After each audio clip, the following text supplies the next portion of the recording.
नमस्कार। एक बार फिर हम उपस्थित हैं गणित की प्रश्नावली 3.5। 3.4 कल हो चुकी थी। 3.5 का भी मैंने प्रारंभिक परिचय कल 3.4 में भी ऐसा कुछ था तो उसमें दिया था मैंने, फिर भी एक बार फिर देखते हैं। 3.5 जो है आपकी प्रश्नावली, ये पूरी श्रीधराचार्य सूत्र पे ही आधारित है। श्रीधराचार्य सूत्र आप एक बार फिर समझ लीजिए। श्रीधराचार्य सूत्र के द्वारा द्विघात समीकरण के मूल इस प्रकार निकाले जाते हैं। उसमें x के मान 2 आते हैं, वो इस प्रकार से आते हैं गुणांकों के आधार पे, -b plus minus √b² minus 4ac/2a। ये श्रीधराचार्य सूत्र के द्वारा, इससे एक बार प्लस मानते हुए एक बार माइनस मानते हुए हम मूल प्राप्त करते हैं, समीकरण के हल प्राप्त करते हैं। लेकिन सबसे पहली चीज है मूलों की प्रकृति। मूलों की प्रकृति ज्ञात करना। मूलों की प्रकृति पहले पता तो चले कि द्विघात समीकरण की कोई हल भी है या नहीं है।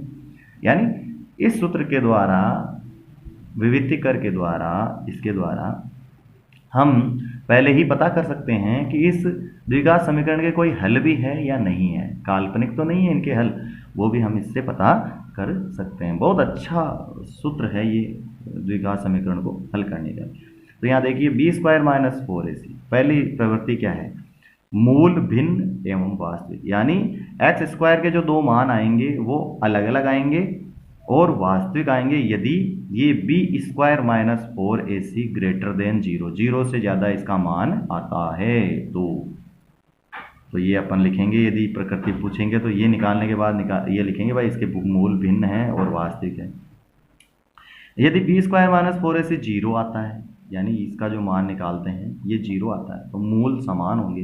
दोनों जो उत्तर होंगे x का मान वो दोनों समान होंगे, एक ही उत्तर होगा और वास्तविक होंगे, है ना। इसमें भी आंसर निकलेगा और एक ही आंसर निकलेगा, दोनों ही, यानी x के जो मान होंगे दोनों ही सेम होंगे, दो मान होंगे दोनों ही सेम होंगे।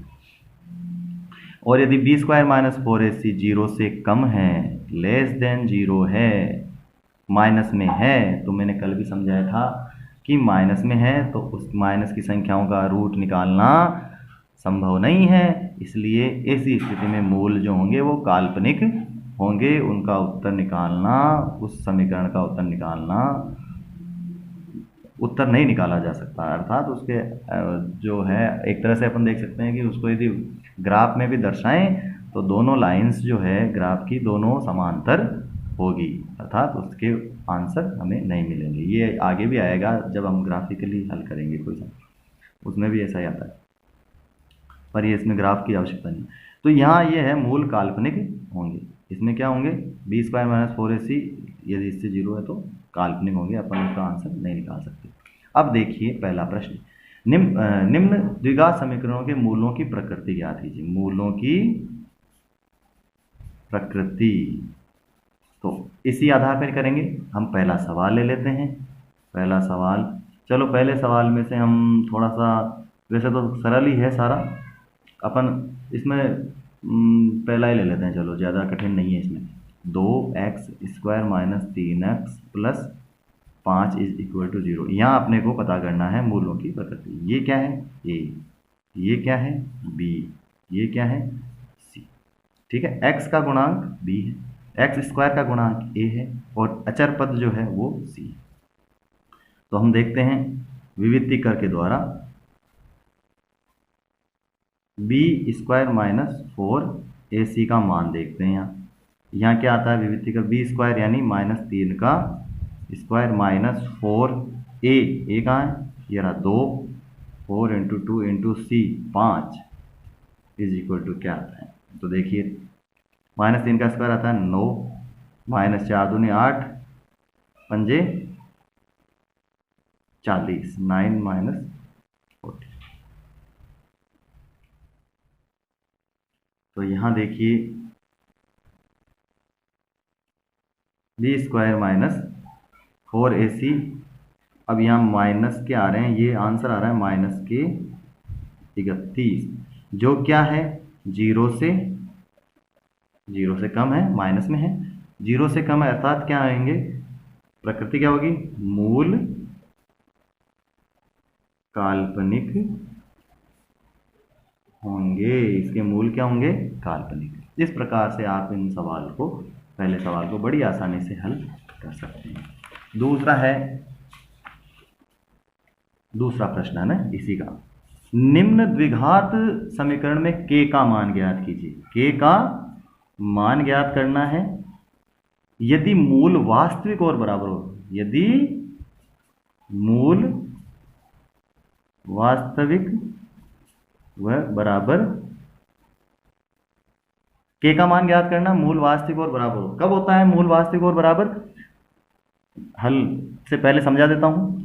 यदि B square minus 4ac is equal to क्या हो जाता है, 0, तब क्या होता है, तब मूल वास्तविक और बराबर होते हैं। तो हम इस सवाल को इस तरह से हल करेंगे, इसका कोई सा भी एक ले लेते हैं, ठीक है। दूसरे प्रश्न का पहला ही ले लिया, k x minus 2 plus 6 is equal to 0। यहाँ देखिए ये पूरा द्विघात समीकरण बना हुआ नहीं है, हम पहले इसको द्विघात समीकरण में चेंज करेंगे। के एक्स को इससे गुणा किया तो क्या आ गया, के एक्स स्क्वायर, ठीक है, और फिर माइनस 2 को के एक्स से गुणा किया तो minus 2 k x plus 6 is equal to 0। अब यहाँ लिखेंगे मूल वास्तविक व समान होंगे यदि, कब होंगे, B square minus 4ac is equal to 0 हो। बी क्या है, ये रहा बी, ये क्या है सी, और ये क्या है ए, अर्थात बी स्क्वायर का मतलब माइनस 2k पूरा, माइनस 2k है ना, 2k का स्क्वायर, माइनस 2k का स्क्वायर, ये हो गया बी स्क्वायर, माइनस 4 इंटू ए क्या है के, इंटू सी क्या है 6, बराबर किसके हो, 0 के। तो यहाँ देखिए ये आता है 4k square, 2k minus 2k minus 2k, तो माइनस 2k को माइनस 2k से गुणा किया तो 4k स्क्वायर, ठीक है। तो 4k स्क्वायर माइनस 4k, ये हो गया 6 चौके 24, 24k इज इक्वल टू 0। अब यहाँ देखिए इसमें 4k कॉमन आ जाएगा, 4k कॉमन आ गया, क्या बच गया अंदर, 4k कॉमन लेने के बाद में अपने पास बच गया k minus 6k is equal to 0।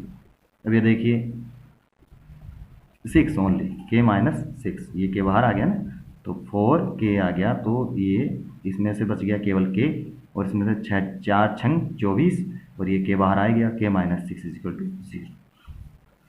अब यहाँ देखिए या तो